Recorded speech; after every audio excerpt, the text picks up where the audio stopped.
After the end of World War II, the world was split into two, East and West. This marked the beginning of the era called the Cold War.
Soviet airspace.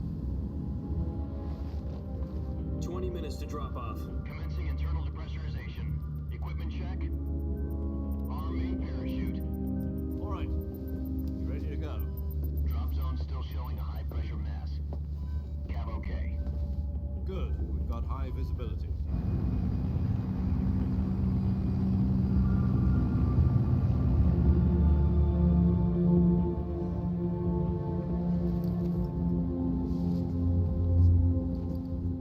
Cigar. Connecting oxygen hose to interior connector. Put on your mask.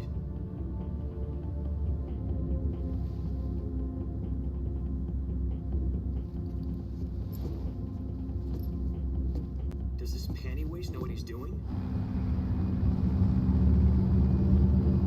Approaching release point. 10 minutes to drop off. Hey, are you deaf? He said put out the cigar and put on your mask.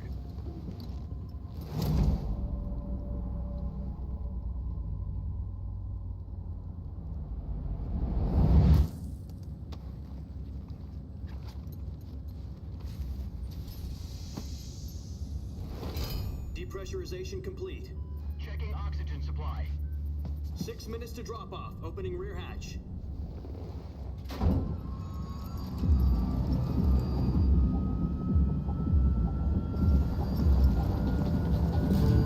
Sunrise.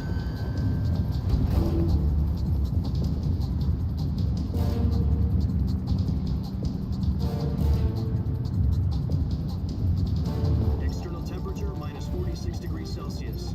2 minutes to drop off. Stand up.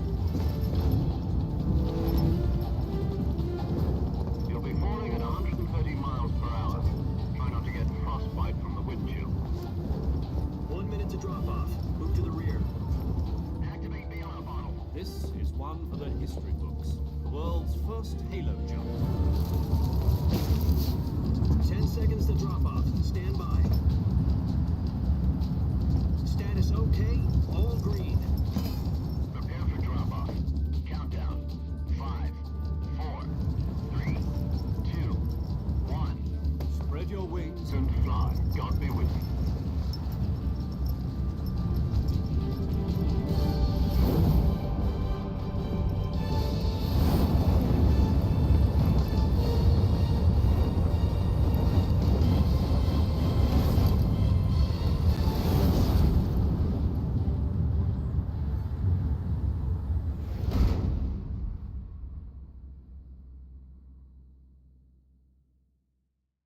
Jack, I've got some important news.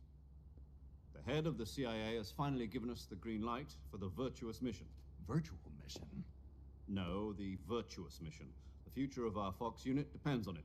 If it succeeds, we'll be officially organized into a unit. Virtuous mission? Sounds like some kind of initiation ritual. You know, don't get cocky. This isn't a training op.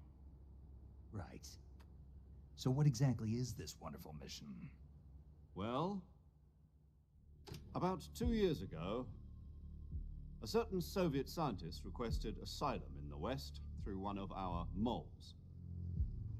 His name is Nikolai Stepanovich Sokolov. He's head of the OKB 754 Design Bureau, one of the Soviets' top-secret weapon research facilities, and the East's foremost expert on weapons development. Sokolov? Isn't he that famous rocket scientist? The very same. On April the 12th, 1961, the Soviets achieved the first manned spaceflight in history. The Earth was blue, but there was no God.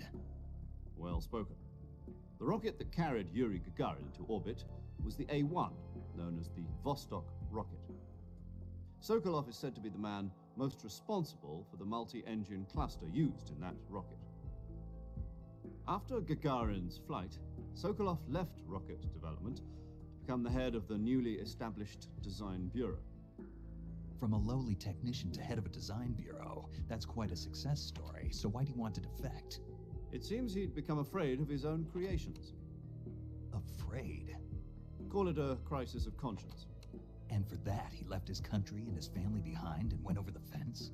Not exactly. One of his conditions was that his family was also to be taken safely to the West. We used a mole to get the family out first and succeeded in sneaking Sokolov over the Berlin Wall shortly afterwards. I was the one who conducted the operation. The security on the eastern side was still full of holes back then. Then what? We got Sokolov over in one piece, but the whole ordeal had left him exhausted, and we checked him into a hospital in West Berlin. It took him 2 weeks and more than 600 miles to get from the research facility in the Soviet Union to Berlin. He was in no condition to say anything coherent. And it was only a week later that we had something much bigger on our hands.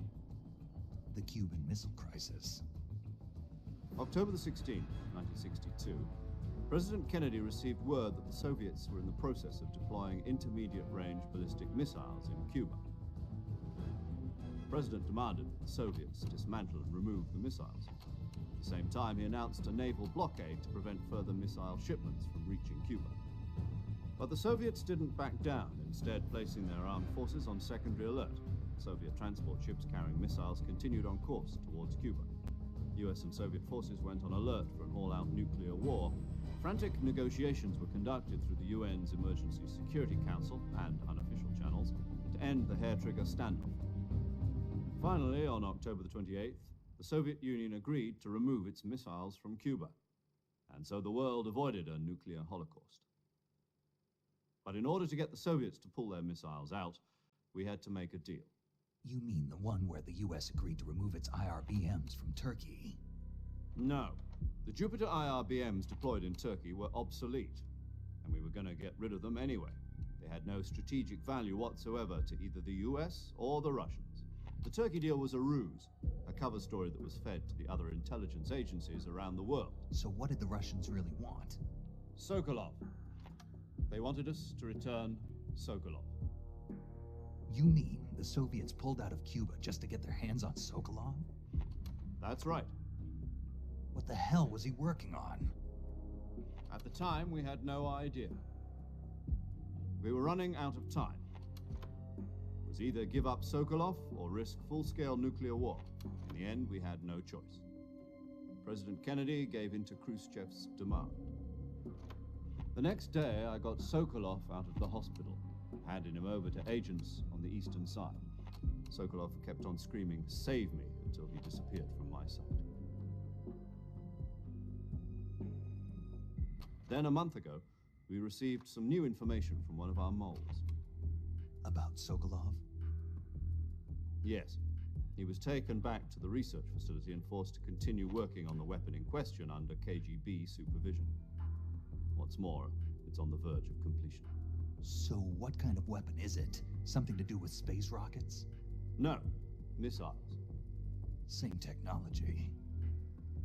I guess you're right. We don't know the details, but it appears to be a new kind of nuclear device. For half a year now, the Soviets have been conducting frequent nuclear tests at Semipalatinsk. Something to do with the weapon, I assume. We're talking about a secret weapon so big that Khrushchev was ready to pull out of Cuba to get it back. Is Sokolov still in the facility? No. According to our intelligence, he's in Selinoyarsk, a place in the mountains about 3 miles to the west that's known as the Virgin Cliffs. The Virgin Cliffs. Nice name for a virtuous mission. They moved him there just recently. Why? Apparently, they're conducting a field test of the weapon, but it's our best chance to get him back. This mission would never have been possible if he was still in the research facility. This is our last chance. Sokolov must have known that too when he contacted us.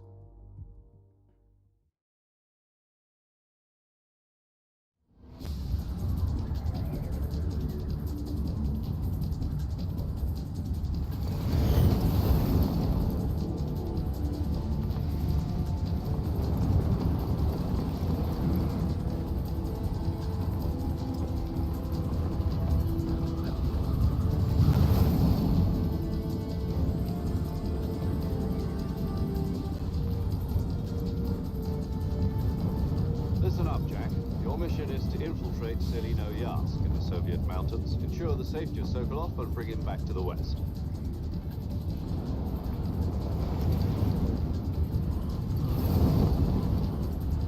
If we don't get Sokolov back before that weapon is complete, we'll be facing a major crisis. The clock is ticking.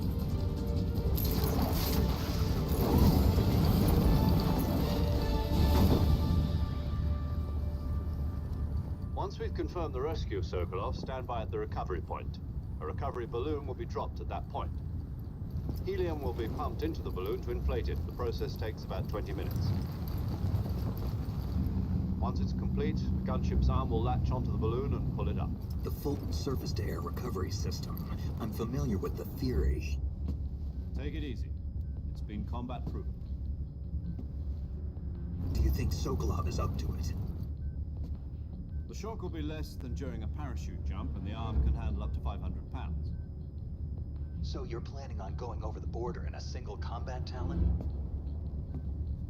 She's equipped with 2 6-barrel 20mm Vulcan cannons, as well as 2 40mm machine guns. Sounds like she could hold her own against a battalion of tanks. Even with the fuel in the reserve tank, we're facing a 4-hour time limit. If all goes well, it shouldn't take more than a few hours. Home in time for dinner. But if anything goes wrong, you'll be eating dinner, breakfast, and all the rest of your meals in the jungle.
Do you copy?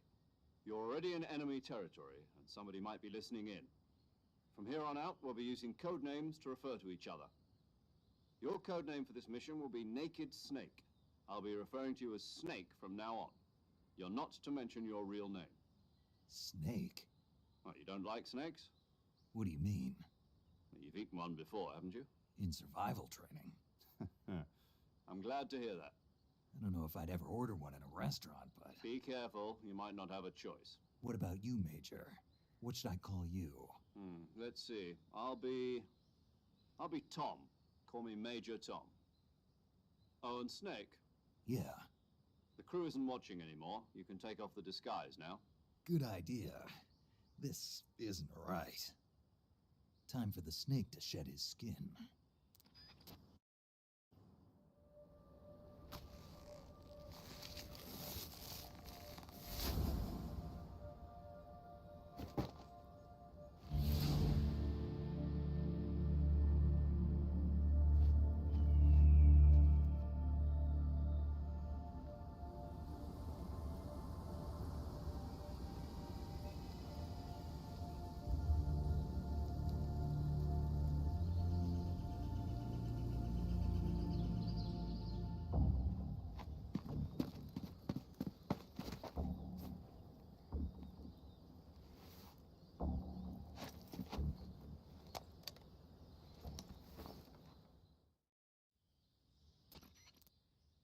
Can you hear me, Major Tom?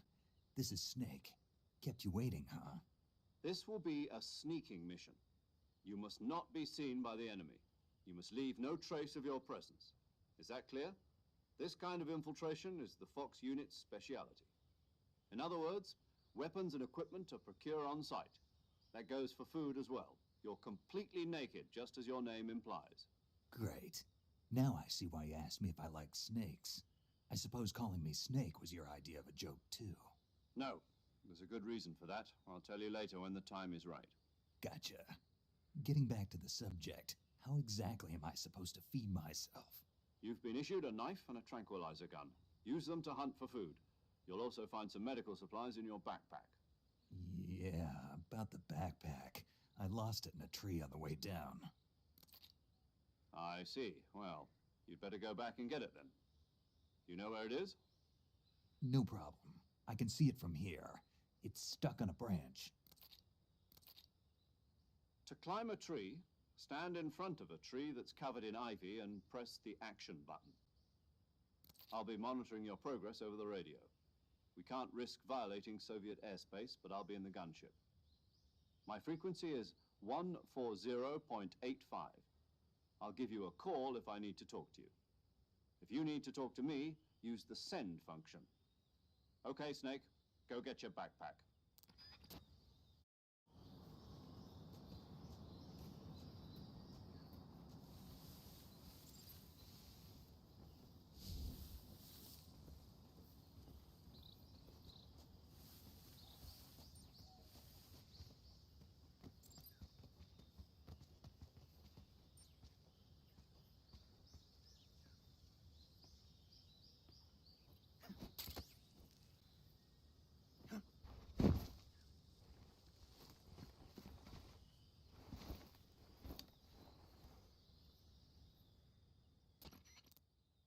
I see you've retrieved your backpack, Snake. To equip a weapon, it's necessary to take it out of your backpack. In the survival viewer, choose Weapon from the backpack. Your available weapons will be displayed in a list on the screen. From that list, choose the weapon you want to equip and press the Enter button. For other equipped items, just do the same thing from Item. Got it. Use the survival viewer backpack. Yep, that's right. Survival is fundamental to this mission. After you've been out in the field for a while, your stamina will start to drop. If your stamina gets too low, it'll affect your performance. You won't be able to shoot accurately, for example, and your wounds won't heal as smoothly. Keep an eye on your stamina so you don't run out. To recover lost stamina, you can hunt for local flora and fauna. You can use either your tranquilizer gun or your knife to hunt.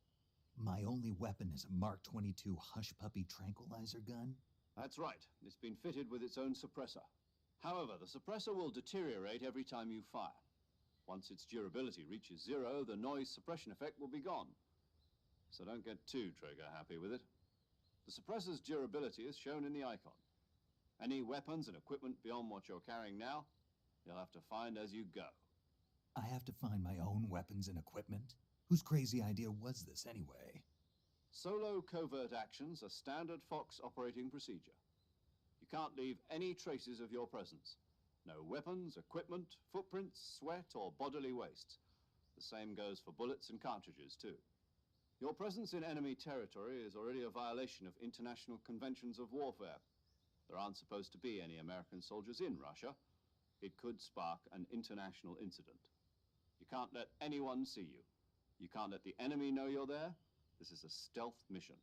You're a ghost, Snake, in every sense of the word. And there'll be no rescue if you're captured.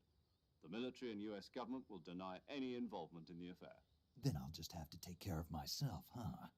I'm afraid so. You've been given a fake death pill for that purpose.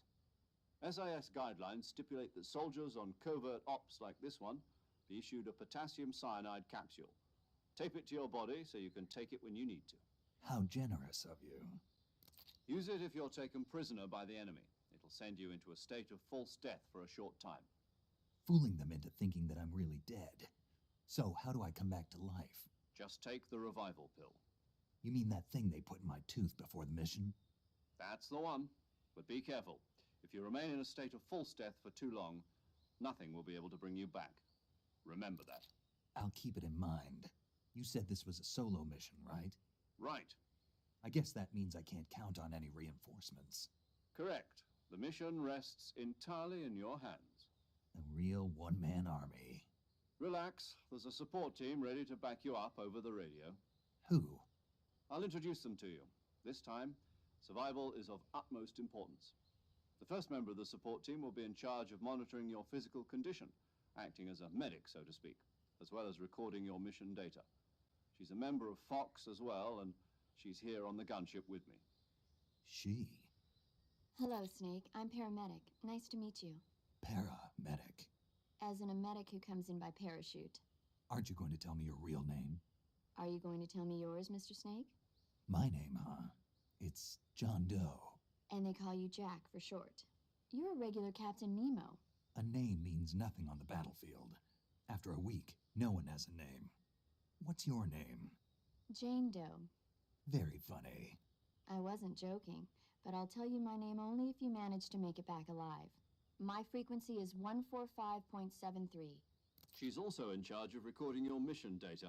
Whenever you want to save, send a message over the reserved save frequency, 140.96. So saving lets me record my mission data. That's right. It also records the state of your health. Good to know.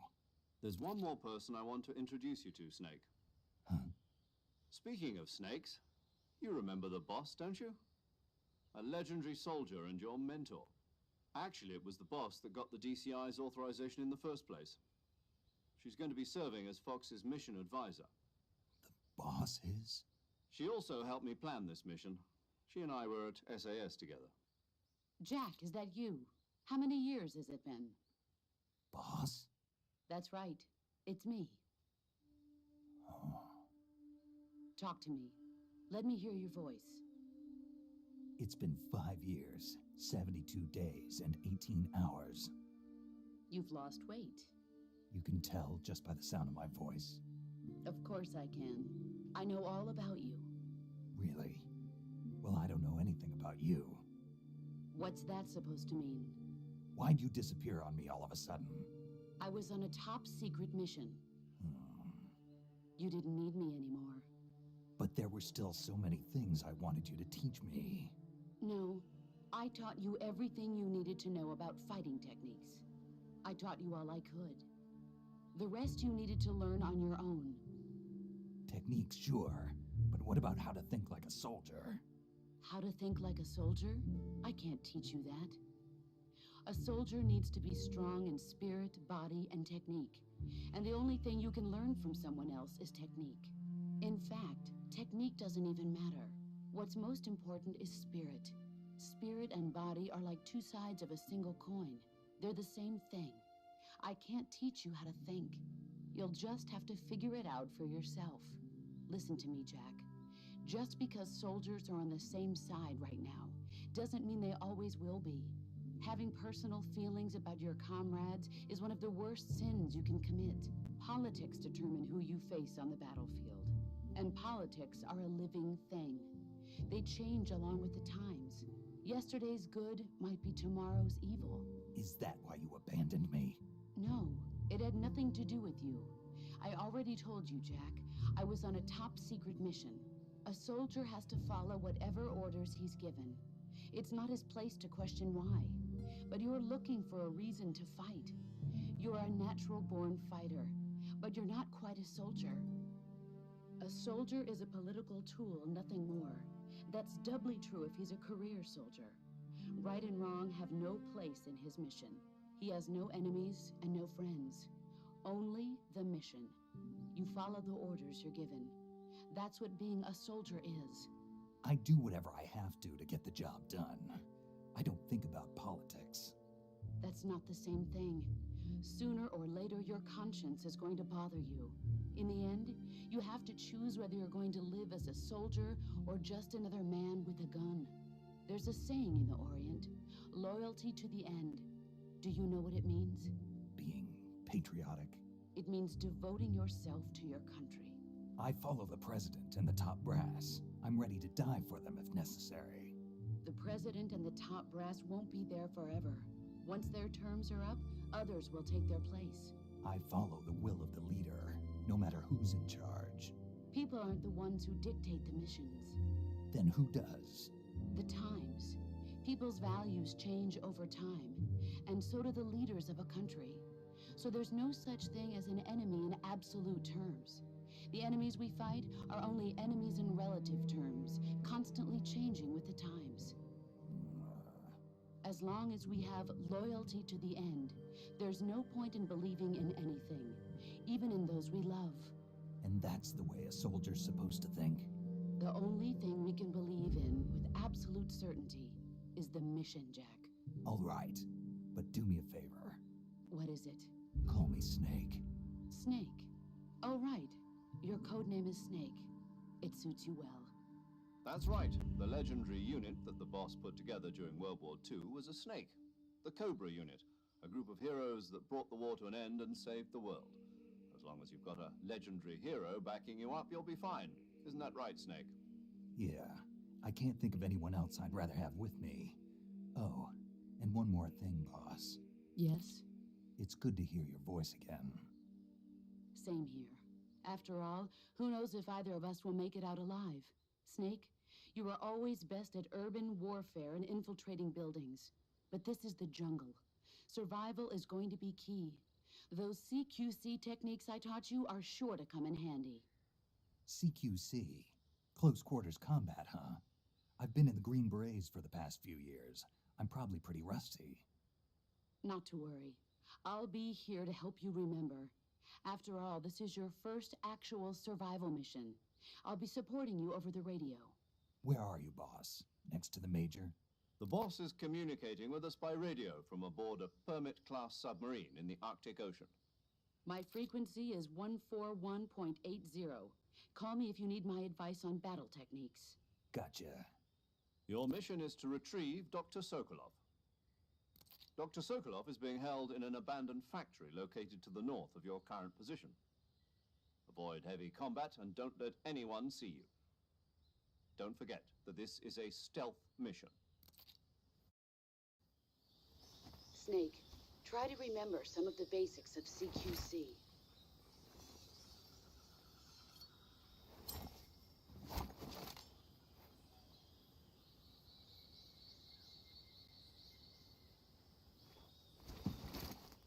Commencing virtuous mission now.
Major. I've spotted 2 enemy soldiers. They're probably KGB troops sent to guard Sokolov. AK-47s and grenades.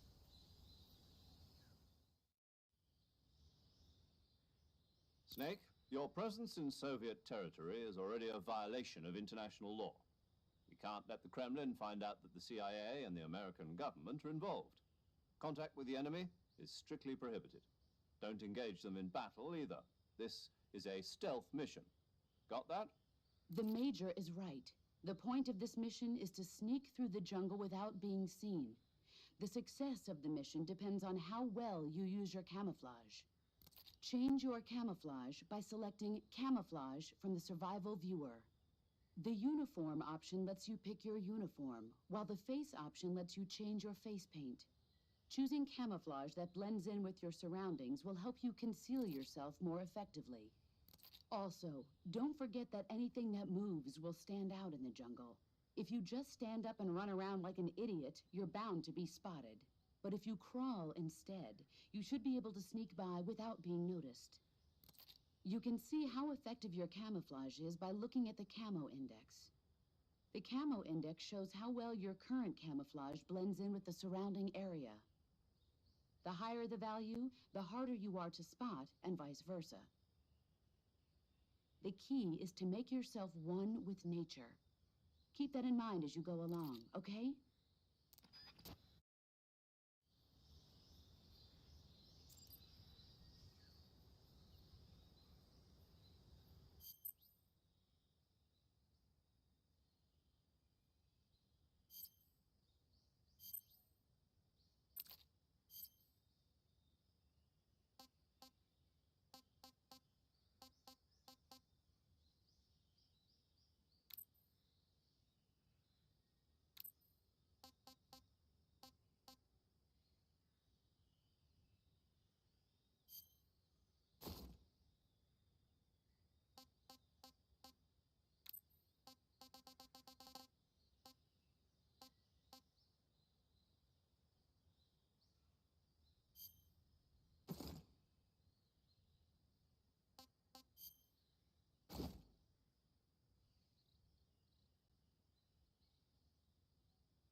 Speak.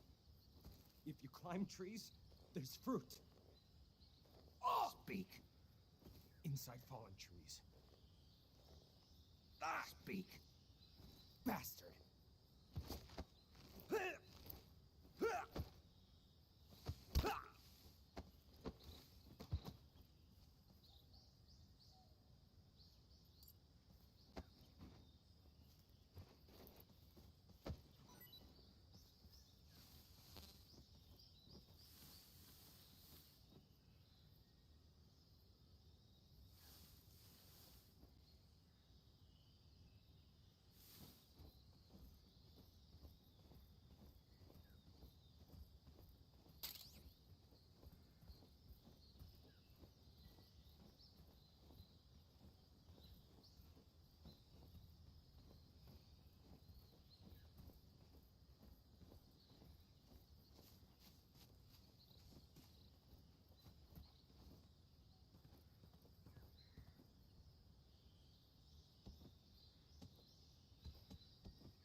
Huh?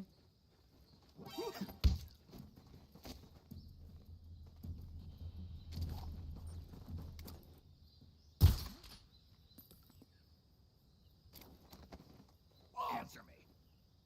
The crocodiles are ferocious.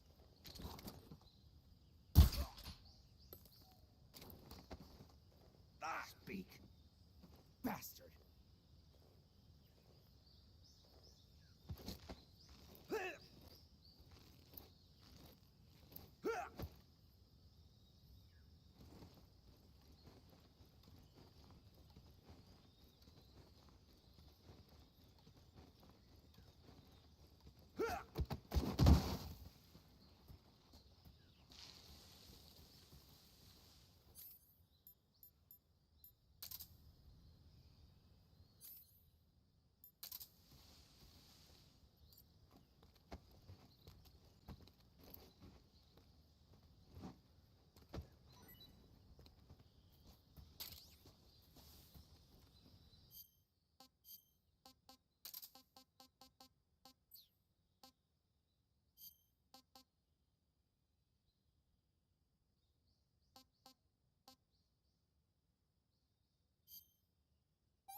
Not so great.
Speak.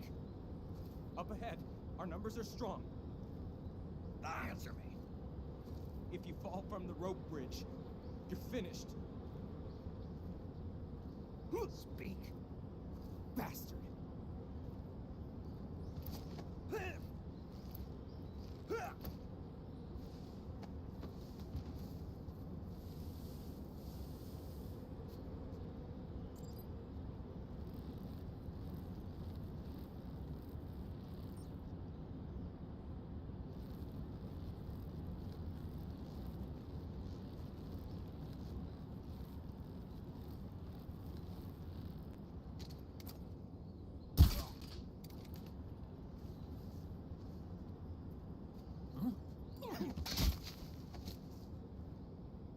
Answer me. Under the rope bridge. Flatten yourself against... Speak. Let me go. Speak. Under the rope bridge. Flatten...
Major, I've reached the abandoned factory where Sokolov is supposedly being held. This place is a dump.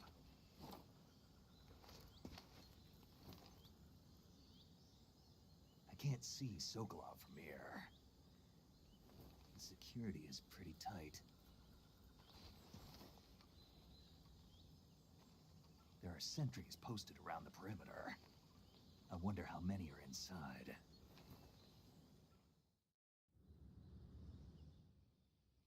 Your objective, Sokolov, is inside the factory. They should be holding him in a room in the northeast section. Northeast section.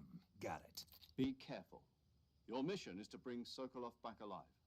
He must not be exposed to any kind of danger.